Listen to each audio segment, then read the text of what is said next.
pagi adik-adik, ketemu lagi di sekolah minggu online kita. Mengawali sekolah minggu kita, seperti biasa Tante Ika ingatkan supaya adik-adik lakukan persiapan. Pertama, berpakaian yang rapi, duduk, dan berdoa. Dan selanjutnya, selama sekolah minggu berlangsung, tidak bermain-main. Adik-adik tahu kenapa? Karena kita mau hormati kehadiran Tuhan. Baik, adik-adik siap untuk mengawali sekolah minggunya? Kita berdoa. Tuhan Yesus yang baik, terima kasih untuk pagi hari ini. Terima kasih untuk keberadaan kami. Kau baik buat kami, berkat-Mu ada pada kami. Kami mau sekolah minggu, kami mau menikmati hadirat Tuhan. Kami berdoa setiap kami mendapati hatinya Tuhan pagi hari ini. Beracara di tengah kami, mengurapi setiap kami, hikmat dan wahyu berlimpah bagi kami. Ini doa kami di dalam nama Yesus, haleluya. Amin.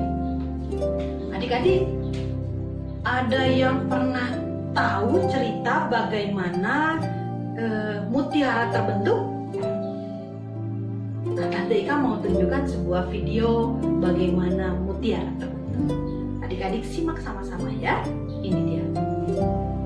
Bagaimana mutiara terbentuk? Tiram adalah jenis moluska, yaitu hewan dengan tubuh lembut dan lunak, sehingga harus dilindungi oleh cangkang yang keras. Cangkangnya kita namakan mantel. Saat tiram mencari makan, dia akan membuka cangkangnya, membiarkan makanan masuk. Plankton, ganggang, organisme laut kecil masuk ke dalam sistem pencernaannya. Tapi ada kalanya juga beberapa material asing seperti parasit, bahkan seperti serpihan benda kecil masuk ke dalam tubuh tiram. Nah, material asing ini tidak bisa dimuntahkan, sehingga tiram harus mengeluarkan getah dari perutnya yang kita namakan nakre untuk membungkus benda asing tersebut. Selapis demi selapis, sehingga lama-kelamaan terbentuk material baru yang berwujud keras yang kita kenal dengan mutiara.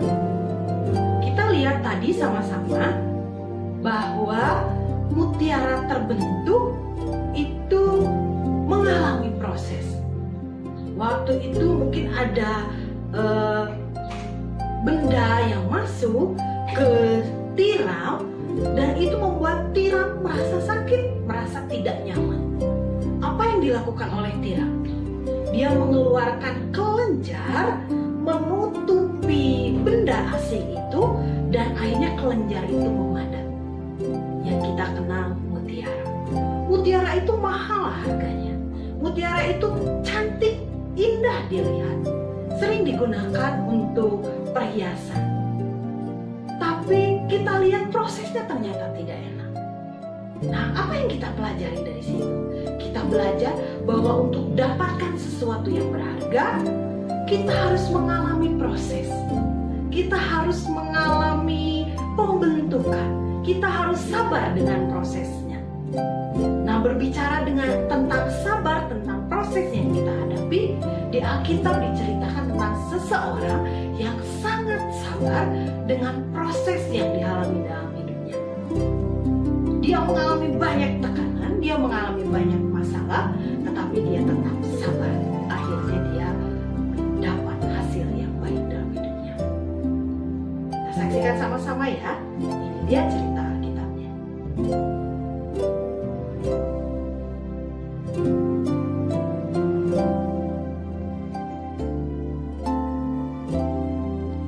Yusuf.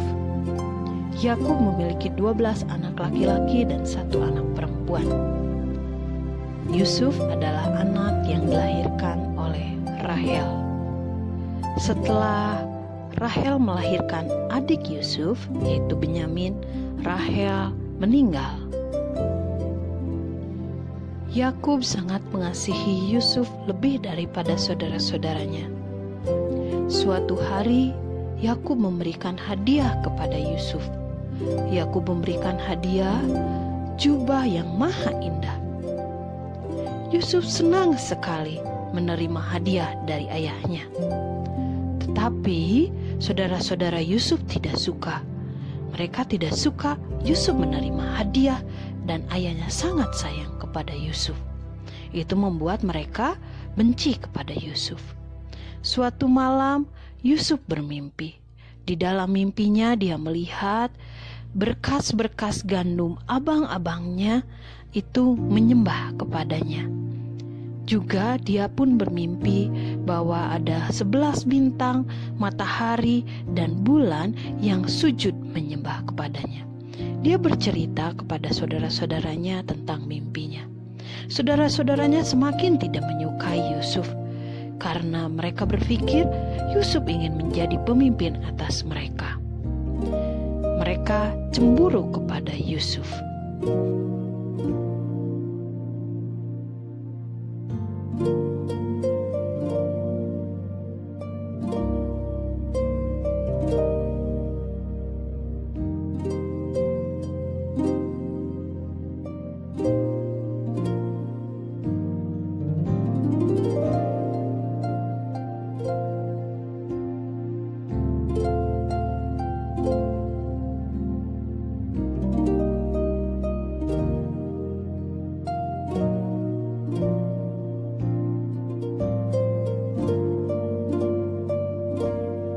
Suatu hari Yakub menyuruh Yusuf untuk mengunjungi saudara-saudaranya yang sedang mengembalakan kambing domba. Yakub berpesan kepada Yusuf supaya dia memperhatikan bagaimana keadaan saudara-saudaranya. Dan Yusuf pun pergi. Dari kejauhan, saudara-saudaranya melihat Yusuf. Seorang berkata, "Itu, pemimpi itu datang. Apa yang harus kita lakukan kepadanya?"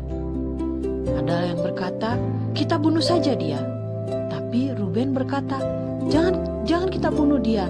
Jangan kita apa-apakan. Karena bagaimanapun dia adalah saudara kita." Tetapi karena mereka tidak suka kepada Yusuf, mereka akhirnya merampas baju maha indah yang dikenakan oleh Yusuf dan mereka melemparkan Yusuf ke dalam sebuah sumur. Yusuf terjebak di dalam lubang itu, dan Ruben, saudaranya, mencari cara bagaimana melepaskan Yusuf dari sana. Ketika itu kelihatanlah kepada mereka suatu kafilah orang Ismail datang dari Gilead dengan untanya. Lalu kata Yehuda kepada saudara-saudaranya, "Apa untungnya kalau kita bunuh adik kita itu dan menyembunyikan darahnya? Marilah kita jual dia kepada orang Ismail ini. Tapi jangan apa-apakan dia karena dia saudara kita." Mendengar usul dari Yehuda, saudara-saudaranya setuju. Maka Yusuf pun dijual dengan harga 20 shikal perak kepada orang Ismail. Ketika Ruben kembali ke sumur itu, ternyata Yusuf tidak ada di dalamnya. Dia sedih dan dia koyakkan pakaiannya. Tapi saudara-saudaranya pulang dan memberitahukan kepada Yakub bahwa Yusuf telah meninggal.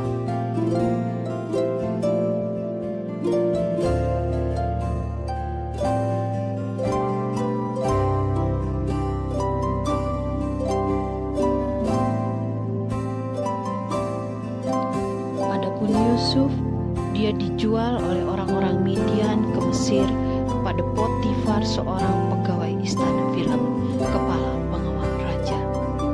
Tapi suatu hari ketika dia bekerja di rumah Potifar, dia dituduh oleh istri Potifar melakukan hal yang tidak sopan.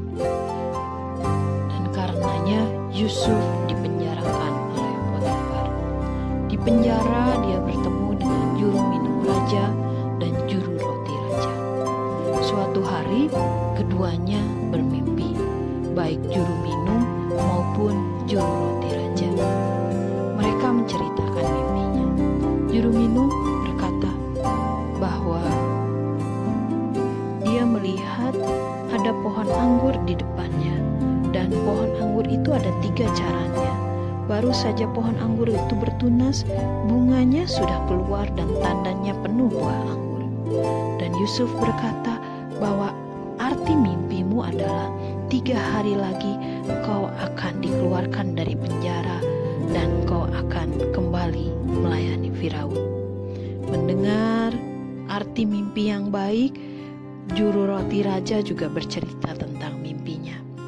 Tetapi arti mimpinya adalah bahwa 3 hari lagi juru roti raja itu akan dihukum.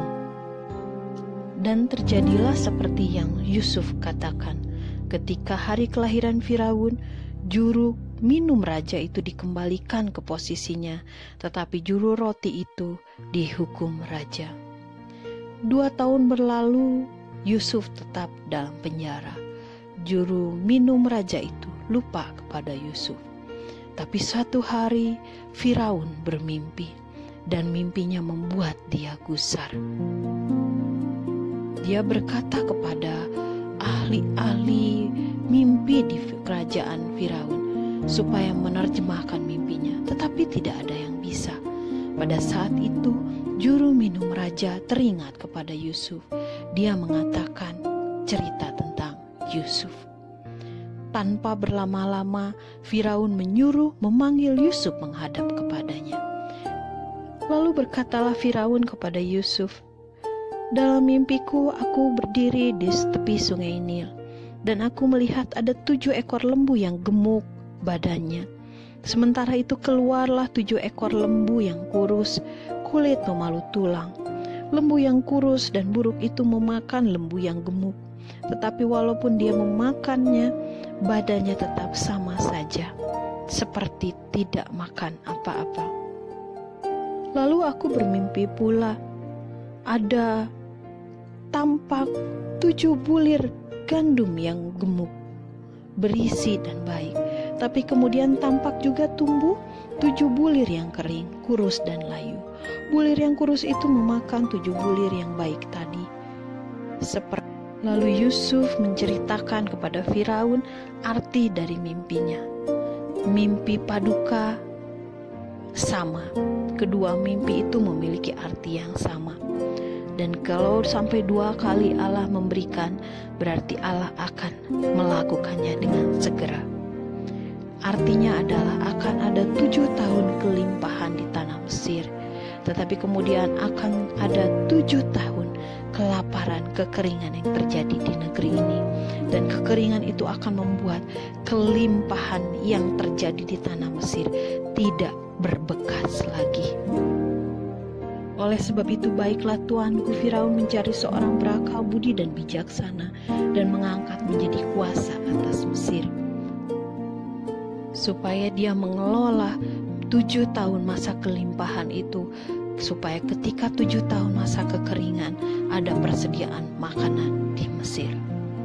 Usul itu dipandang baik oleh Firaun dan oleh semua pegawainya.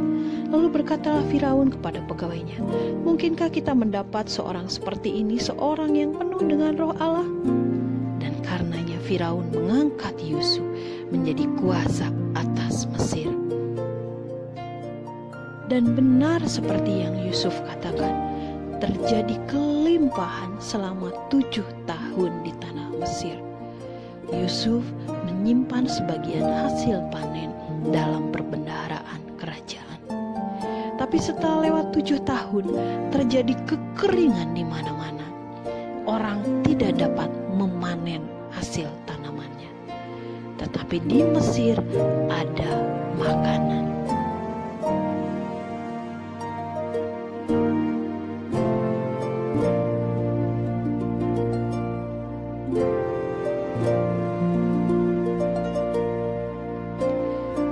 Yakub dan anak-anaknya juga mengalami kelaparan, mengalami kekeringan. Mereka pergi ke Mesir untuk membeli makanan, dan mereka bertemu dengan Yusuf, tapi mereka tidak mengenalinya. Mereka sujud menyembah kepada Yusuf yang saat itu berkuasa di tanah Mesir. Akhirnya mereka pulang membawa makanan dari tanah Mesir. Yusuf berkata kepada saudara-saudaranya, "Pasti kamu adalah mata-mata." Mereka menjawab, "Bukan tuanku, kami ini adalah saudara dari satu ayah. Kami 12 bersaudara. Satu saudara kami sudah tidak ada, dan yang paling kecil ada bersama dengan ayah kami." "Oh, kalau begitu, Nanti lagi kamu harus bawa adikmu yang kecil itu menghadap aku." Dan benar, ketika kedua kali mereka membeli gandum makanan dari Mesir, mereka membawa Benyamin, adik Yusuf, ke Mesir bersama-sama dengan mereka. Ketika Yusuf melihat Benyamin, dia sangat terharu. Dia sangat merindukan Benyamin, karena Benyamin adalah saudara satu ibu dengannya. Akhirnya Yusuf tidak tahan lagi. Dia mengungkapkan dirinya kepada saudara-saudaranya. Dia berkata, "Tidakkanahkah engkau kepadaku?" Saudara-saudaranya kaget. Dan Yusuf berkata, "Akulah Yusuf yang telah kamu jual itu. Allah menyuruhku mendahului kamu ke Mesir untuk memelihara hidupmu dan bangsamu." Mereka terkaget, mereka ketakutan, tapi mereka senang karena salah satu saudaranya masih hidup.